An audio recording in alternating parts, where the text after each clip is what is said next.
seem to materialize their dreams with disconcerting ease, while others feel like they are swimming against the current? The answer could be simpler, and at the same time deeper than you imagine reality. That experience that we consider so solid and immutable is in fact as malleable as modeling clay in the hands of a child. A few decades ago, the brilliant scientist Jacob Grinberg proposed a fascinating theory about how our mind structures reality. According to his research, there is a kind of collective neural network that determines how we perceive and therefore how we manifest our reality.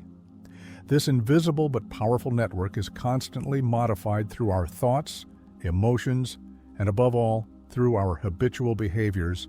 Your current reality is like a river. Imagine it. The water flows in a specific direction, following patterns established by the terrain. These patterns are your habitual behaviors, your automatic responses to life. Some of these behaviors act like rocks in the riverbed, creating whirlpools and turbulence that take you away from your desired destination. The fascinating thing is that many of us are not aware of how these subtle behaviors are constantly sabotaging our ability to manifest the reality we long for. They are like programs running in the background, consuming energy and resources without us realizing it. There are 6 fundamental behaviors that act as true dream saboteurs. These behavior patterns are so common that you could be practicing them right now without even noticing it. They are like master keys that instead of opening doors to your desired reality, they are silently closing them. What makes these behaviors particularly dangerous is their stealthy nature. They disguise themselves as normal responses or logical reactions to life circumstances. However, each one of them has the power to alter your vibrational frequency. That invisible but powerful signal that determines what experiences you attract to your life. Today, I want to reveal these 6 destructive behaviors to you, and more importantly, I will show you how you can identify and transform them. It is not just about avoiding them, but about understanding their deep nature in order to transmute them to work in your favor.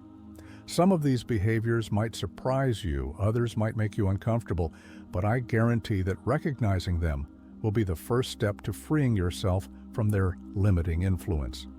You are here to discover what is really between you and the reality of your dreams. Open your mind and let's move forward. The first and most destructive behavior that can ruin your dream reality is the uncontrolled emotional reaction. When we react emotionally to circumstances, we give all of our power to the external world, allowing situations to control us instead of keeping the helm of our reality. Think for a moment about the last time something pushed you out of your mind. Maybe it was that driver who cut you off in traffic, or that text that came to you at the worst time. You noticed how, in a matter of seconds, your whole day seemed to fall apart. That's the explosive nature of the emotional reaction. A single moment of reaction can completely derail the trajectory of your manifestation. Emotions are the most powerful force in manifestation.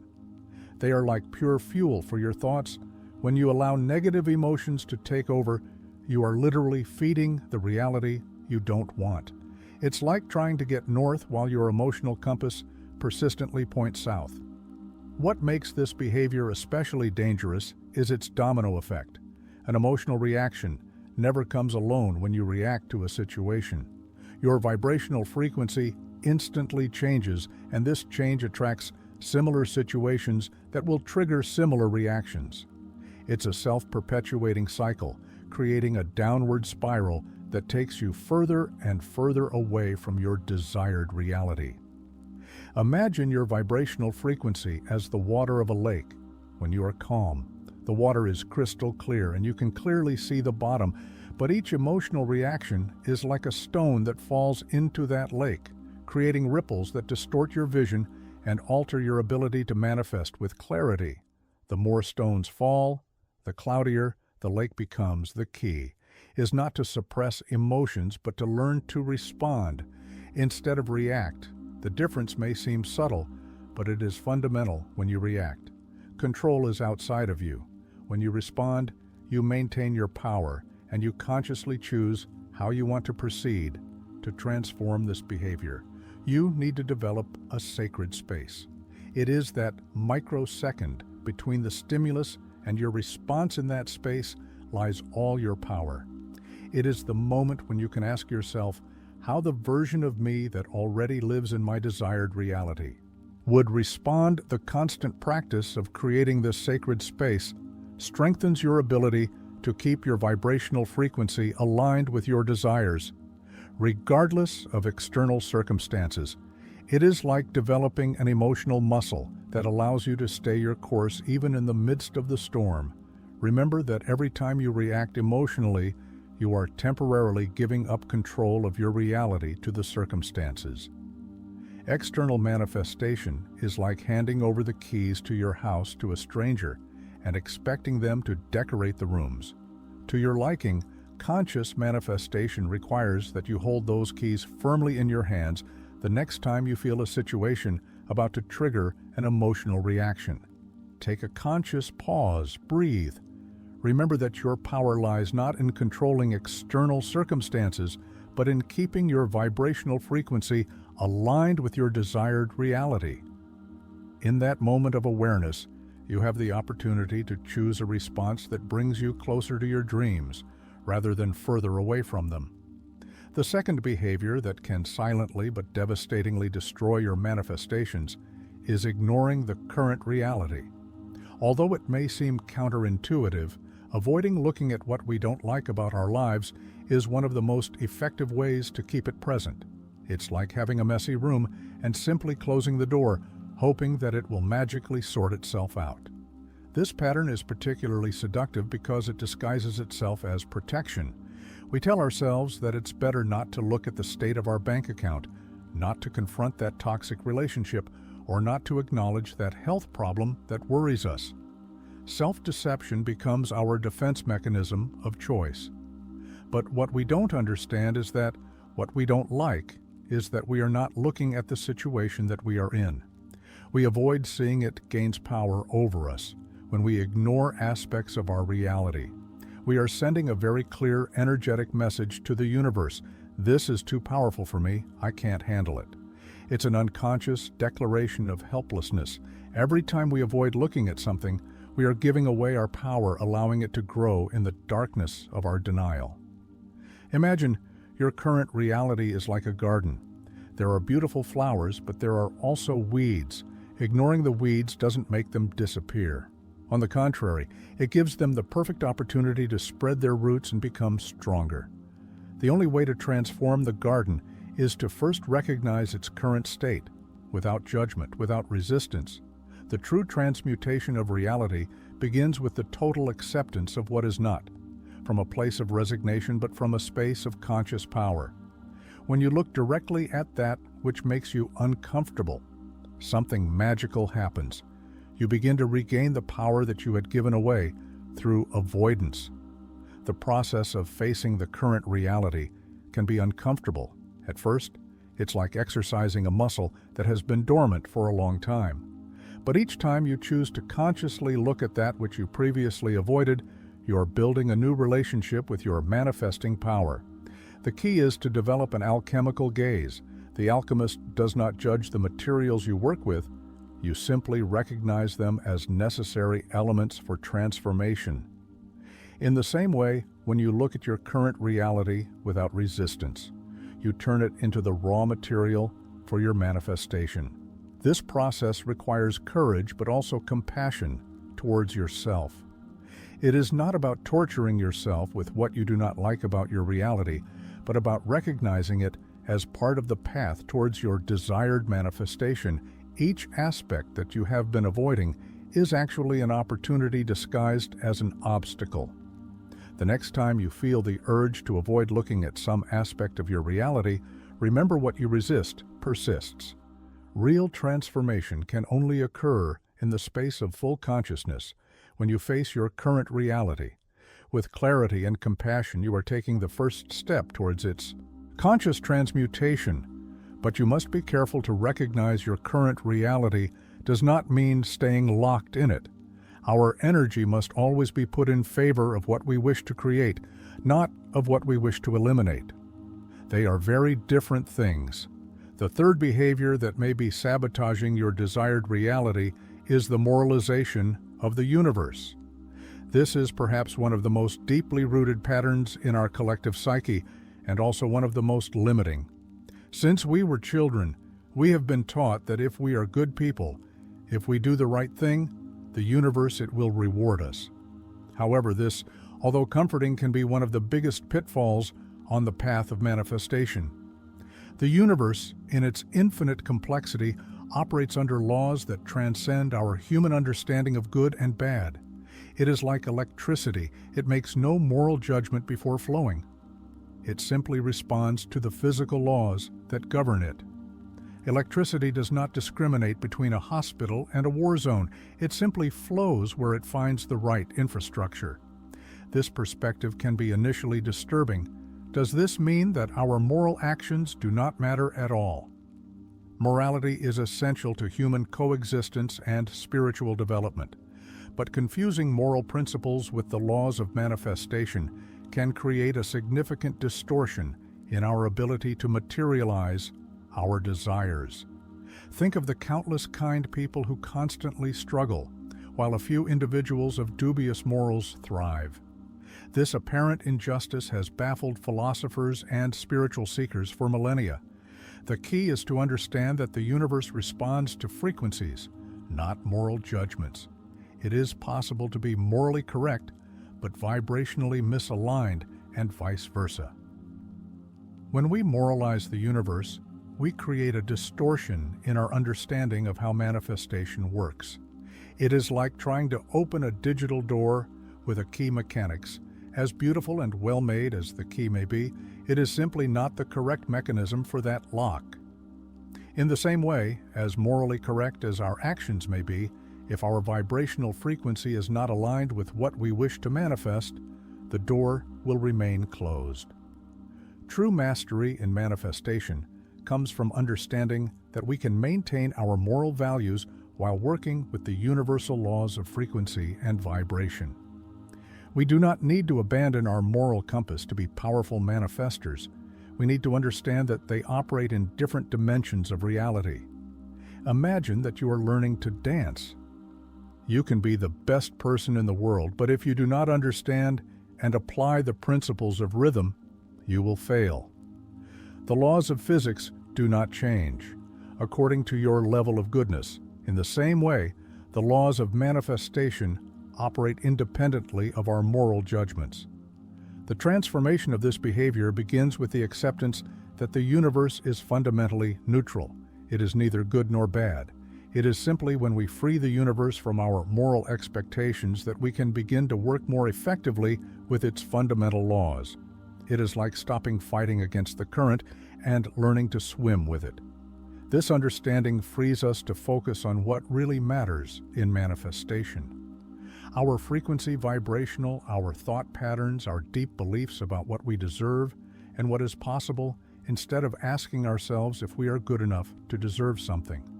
We can ask ourselves if we are vibrating in accordance with what we wish to manifest. The fourth behavior that may be blocking your manifestation is the constant search for external approval. This pattern is so deeply ingrained in our social DNA that we rarely question it from an evolutionary perspective. The approval of the group was essential for survival. However, in the context of conscious manifestation, this ancestral need can become an invisible chain that keeps us tied to iddies that we have already outgrown. There is an unwritten social contract that we all unconsciously signed at birth.